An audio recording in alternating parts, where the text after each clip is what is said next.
Okay, question. Coach Liz, kapag may tindahan ka, ano-ano pa ba ang pwede mong idagdag maliban sa mga basic needs ng mga tao or kung ano pa pwedeng idagdag pag meron kang tindahan. So, topic natin ngayon guys is yung pwede mo idagdag sa iyong tindahan kung meron kang tindahan. G, kunin mo to si G, oh. Baka mabasag to. Masagi ko. Okay guys. Kapag meron kang tindahan, kunyari, gusto mong magdagdag ng paninda. So, alam mong hindi siya fast moving. Kung meron ka ng puhunan, so pwede ka magdagdag ng tissue. Tissue guys, ayan. Pwede ka magdagdag ng ganito. Okay? Tanong, saan pwede makabili ng ganito kadami na mura lang sa shop ko guys? PM ka lang sa akin. Bibigyan kita ng murang tissue, okay? So, pwede ka mag-display ng tissue. For sure, kung makita ng mga tao na may kang tissue, guys, sa iyo na yan bibili kasi wala sa iba. Okay? Next is, pwede ka magtinda ng jewelry. Like, mga hikaw. Meron ako dito, guys, pakita ko lang. Ganito. Ayan. Ayan, pwede ka magdagdag niyan, okay? Pwede kang magdagdag niyan pantinda mo sa tindahan mo. Okay? Ito kasi dalawang items na pinakita ko guys. Tissue, jewelry, hikaw, yung katasan hikaw, kwintas. Hindi yan common sa merong mga tindahan. Ano siya, yung bihira mo lang makikita may tindahan na may tindang ganito. Okay, yan pati yung pangalawa, no? Jewelry o na tissue. Pangalawa, jewelry. Bakit tissue guys, no? Okay, paliwanag ko guys ha.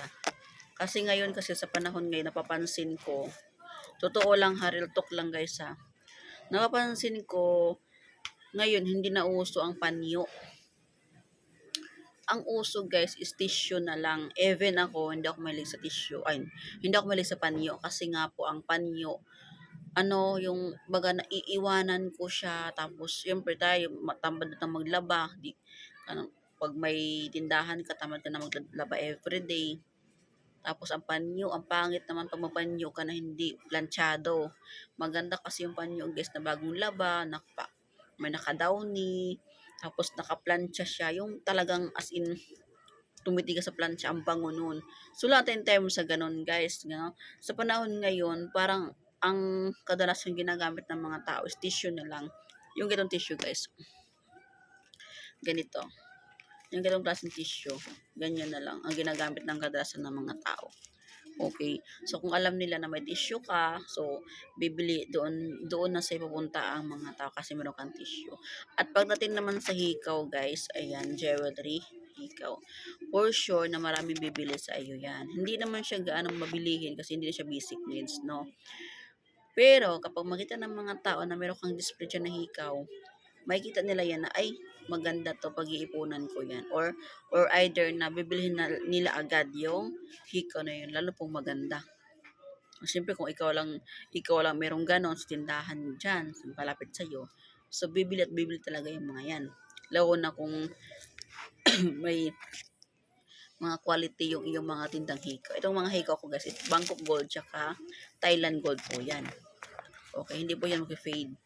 At ang pangatlo, pwede ko idagdag, gamot. Gamot.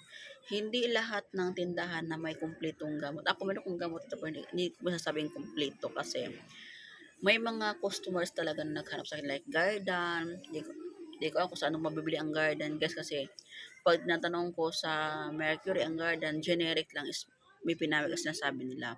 Pero may naghanap ng Garden. Ayan. Meron akong gamot pero hindi talaga as in kompleto pero meron at meron din. Okay, ang ating pangatlo, no? Una, tissue. Pangalawa, jewelry.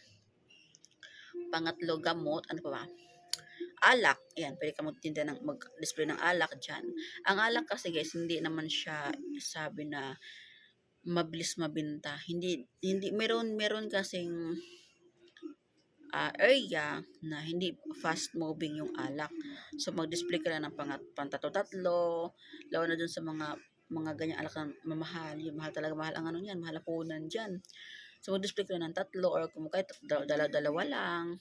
Ang kagandahan kasi sa alak guys, kahit i-display mo siya ng matagal dyan, hindi yan nag-expired. Merong alak na nag-expired, kadalasan yung Dabar, yun, nag-expired yun. Tsaka yung Tanduay Ice, merong expiration. Pero yung mga naka-display dyan sa ano ko, likuran ko, wala expiration yan. So, pwede ka mag-display. Kasi pag makita ng mga tao na may mga alak ka, kumplito ka, so balikan ka ng mga tao. Okay? Alak. Next is beauty products. Meron ako ditong beauty products, guys. Meron ako alcohol, pabango, pulbo, pampaganda, basta beauty products, meron ako siya. Hindi man masabing kumpleto, pero meron at meron talaga akong maialok sa mga tao if ever na naghahanap sila. Te, meron ka pong ano dyan, yung pang kilikili, meron ako. Okay. Te, meron kang pabango dyan, meron. Te, meron kang ano dyan, yung cream sa mukha, meron. Okay. Kahit pa isa-isa lang, guys, importante, meron kang maipakita kung sakaling may maghanap sa iyo. Okay? Sana ba tayo? Tissue, jewelry, gamot, alak, beauty products, uh, ano pa, pang-anim, wait lang, lighter. Maraming naghahanap ng lighter, guys. Dito kasi sa akin, guys, ang lighter, hindi naman siya fast moving talaga. Itong mga ano ko, mga binabanggit ko, hindi siya fast moving sa akin. Dito sa tindahan ko, hindi siya fast moving. Pero merong naghahanap dito. So lighter, nagbibili ako ng 10 perasong lighter kasi hindi naman siya fast moving. So konti-konti lang binibili ko ng 10 peraso, ganun. Doon lang sa mall. Nakapag-mall ako, so nagdadampot ako ng ilang-ilang peraso. Tapos, ay lighter, tapos braha. Ayan, meron akong braha sa tindahan, guys, kasi try ko lang kasi napapansin ko sa amin dito kasi sa amin, guys, sa lugar namin. Ang mga tao mahilig maglaro ng braha. Sabi ko, why not magtinda ko ng braha? Sabi ko nang ganun kung nagbili ako ng braha. So, meron naman bumibili. Hindi naman talaga siya fast moving, pero meron akong display. Ang pang-anim, pregnancy test. Ay, pang-walo. Ang dami kong share ngayon. Pregnancy test. Ayun, para hindi na pumupunta yung mga tao sa Mercury. Ganon din naman eh. Ang presyo ko doon sa pregnancy test gas, 50. Ganon din naman sa Mercury, 65 pa nga doon eh. 65 pa nga doon sa labasan. So sa akin, 50 lang. So meron ako pregnancy test, guys. Okay. Pang Sham is school supplies. Meron kang gunting, meron kang glue, meron kang fastener, meron kang marker, meron kang ballpen, meron kang lapis, meron kang eraser, yung mga ganong klaseng pang school supplies. Actually, wala, di man ako kompleto, guys. Ano lang, yung mga common lang na binibili ng mga tao. Crayons, wala akong crayons, wala akong watercolor, wala akong ganon, wala. Pang sampu is, ano po ba? Pwede kong idag, yung mga, yung mga, ano ba, yung pandag, ano ba, pwede ko magtingit, ay, yung ano, yung brush, alam mo yung brush sa, ano, sa damit, yung sa maong, yun, meron ako dito, kasi, matagal na to eh, naka-display, siguro, ilang years na, ilang taon na, pero ang brush kasi, guys, hindi naman siya, wala namang expiration ng brush, kahit madumihan na yan dyan, nakabalot naman siya sa plastic ng, ano, ng yellow, so kahit alikabok na siya tingnan, ang kagandahan dyan is wala yung expiration, hindi siya masisira, di ba? So nandiyan siya naka-display. Kung may maghahanap, meron ako. 'Yun. Yung 10 yan na binabanggit ko, 'yun ang pwede mo idagdag sa tindahan mo kung ang iyong puhunan is hindi naman gaanong kalakihan. So, kunyari, meron kang kaya mong magdagdag ng 1K na puhunan. So, ibili mo siya ng paunti-unti. Ibili mo siya ng sabi ko, brush. O yun, kahit mga 10 pirasong brush, punta ka sa mall. Mura lang ang brush mo. 7. O punta ka sa mall, bili ka ng 10 piraso. Tapos later, bili ka ng 10 piraso. Ayan. Hanggang sa umabot siya ng 1,000. Yan muna pa unti-unti. So, kung 1,000 ka na ulit, bili ka ulit doon sa sinasabi ko ulit na ibang product.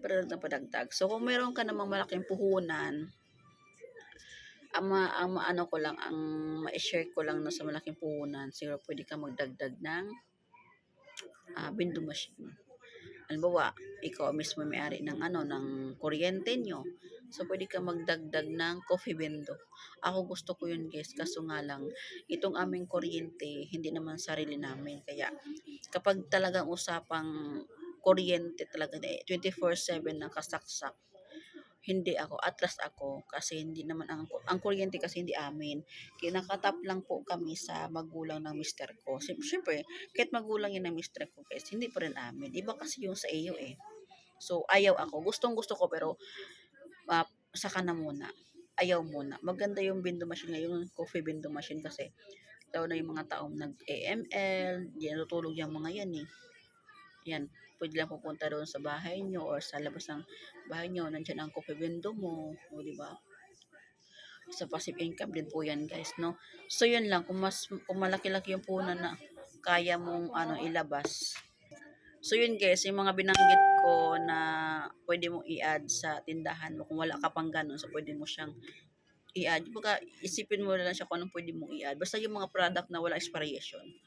Para kahit may stock man siya dyan, okay lang kasi wala nga po siyang expiration. So yun lang po guys, I am Coach Lee. So sa mga hindi pa nakapag-subscribe sa aking YouTube channel, please subscribe po para ma-notify po kayo or click po ang ating, at saka po nakapag-subscribe na kayo, click po ang ating notification bell button para ma-notify ka if ever na meron tayong bagong video tungkol sa tindahan or halo-halo na kasing topic natin guys eh. So, subscribe ka na po sa aking YouTube channel guys. Thank you!